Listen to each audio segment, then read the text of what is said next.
Şəkilçilərdə probleminiz varsa, bu video sizin üçündür. Lövhədə gördüyünüz sözlər, 4 söz yazmışam. Sualda bizdən bunu soruşa bilər ki, verilmiş sözlərdən hansı fərqli şəkilçi ilə düzəlmişdir? Fikir verin sözlərə, 4 sözdür. Qorxaq, parlaq, uçuq, titrək. Hansı fərqli şəkilçi ilə düzəlmişdir? O zaman abituriyentlərimiz nə edir?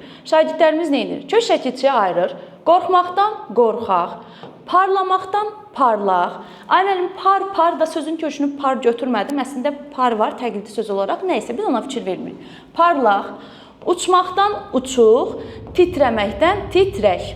4 dənə sözdür, düzdür? Şəkilçimiz olur aq, q, ıq və ç şəkilçisi. Hansı fərqli şəkilçi ilə düzəlib? 4 deyənlər titrək. Sifəti bilmirsən sən. Titrəyi niyə deyirsən? 4 deyən varsa, indi sağa sola baxır ki, müəllim hardan gördü məni. Qulaq as. Nə edirsən o zaman? Sən sifət düzəldən şəkilçiləri bilirsən. Hansı şəkilçilər var? Aq üstü 2, yəni aq əc və bunun qısaldılmış forması q-ç. Düzdür? Bir də sifət düzəldən ıq üstü 4 şəkilçimiz var. Iq-iç, uq-üç və qısaldılmışı q-k. Düzdür? Fikir ver. Parlaq, daha doğrusu qorxaq sözündə hansı şəkilçidir? Aq-əc. Deməli, aqdır. 2 cür yazılan şəkilçidən söhbət gedir. Bax, bu şəkilçidir. Parlaq sözündə fikir ver, q-dır. Bu nəyin q-sıdır?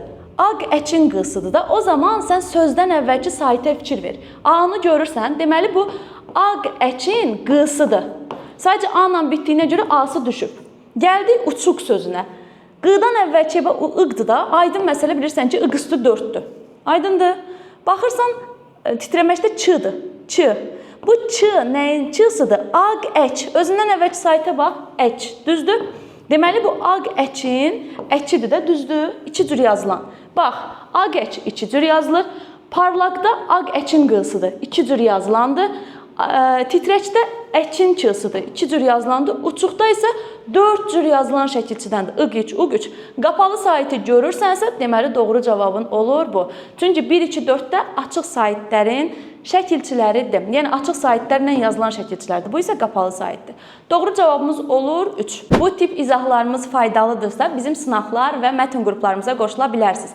Mətn qruplarımıza qoşularaq siz yeni tipli, qəbul tipli mətnlər görəcəksiniz. Eyni zamanda mətnlərin doğru cavablarını, izahları görəcəksiniz və ən əsas mətnin işlənmə qaydasını görəcəksiniz. Sınaqlar qrupumuza qoşularaq siz fərqli sınaqlarla tanış ola biləcəksiniz. Qəbulda düşmüş sual tiplərini görə biləcəksiniz və həmin sınaqların izahlarını.